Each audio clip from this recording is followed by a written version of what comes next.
Švajkerov nahodený puk. Lindner sa dokázal zbaviť protihráča, urobil kľúčku, ale pred bránkou je veľmi husto. Ešte je tam možnosť. Ivan Čiernik. Hráč Kölner Haie, teda tu v tejto hale domáci hokejista. Využíva presilovku, ale tento raz treba pochváliť Richarda Lindnera za to, čo odviedol. A v prvom rade strelca gólu Ivan Čiernik.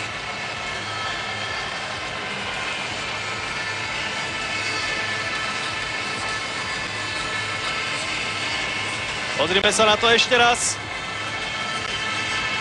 Puk sa odrazil od kovaľových betónov po akcii Richarda Lindnera a Ivan Čiernik takýmto spôsobom otvára svoj strelecký účet na tomto šampionáte. Jeho 15. reprezentačný gól v 59.